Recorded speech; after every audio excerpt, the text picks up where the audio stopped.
What fool thing is Johnny doing now? Well, here we go. Lee Hacklin, private investigator in Swordplay, Chapter 7. You're holding up the line, sir. That's because you haven't given me your phone number, babe. Not happening. Why not? Because you're loathsome. Yeah, I'm wholesome. My mama tells me that all the time. Thanks, babe. Women who play hard to get want it the most. Not safe for work. My papa tells me that all the time. Well, the apple didn't fall very far from the tree, did it? Do I have to call the manager? Call President Ford if you like. Come on, babe. I know you're single. I'll watch you take the bus home every night. Oh my God. I was at a Safeway checkout queue, and there were maybe a dozen or so anxious customers behind me. The man in front of me was taller than Kareem Abdul-Jabbar, more muscular than Lou Ferrigno, and creepier than Norman Bates. He slobbered. I asked him, "Would you like a drool cup, sir?" He looked down upon me and replied, "I think someone's cruising for a bruising." He grabbed my Smokey and the Bandit t-shirt and and pulled me to the balls of my feet. I gave his rib cage a short hook. He released me and swore like the proverbial drunken sailor, the proverbial sailor. I crooked a finger and jabbed his eye.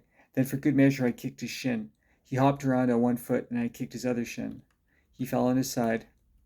I kicked his face and he defecated. There are bad days and there are bad days for each and every one of us. Perhaps I went a little overboard.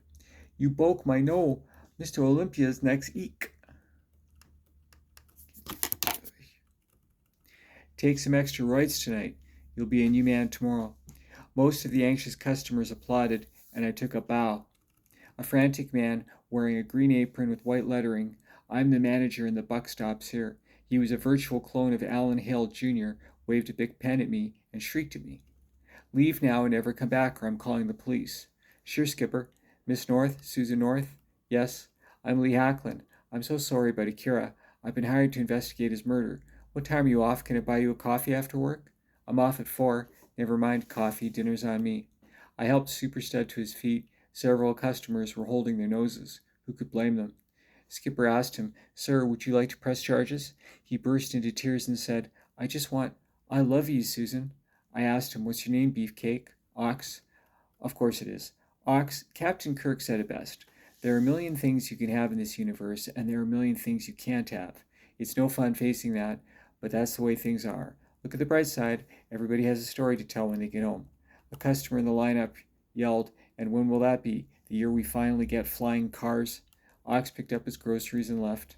Unfortunately, he was wearing white shorts. Yuck, poor guy. Susan scribbled on a scrap of paper, "Here's my address. Dinner's at 7. I'm still in mourning." I smiled and said, "Instead of wine, I'll bring grape juice." Another customer barked, "My eggs are spoiling." Geez Louise, that guy was applauding just a second ago. Now, the little blurb about Captain Kirk comes from an episode of Star Trek called Charlie X, and it was written by Gene Roddenberry and Dorothy C. Fontana. Great episode, a classic. Anyway, that's our writing for tonight. Happy Tuesday, and don't forget, God loves you, and so does Johnny. Cheers.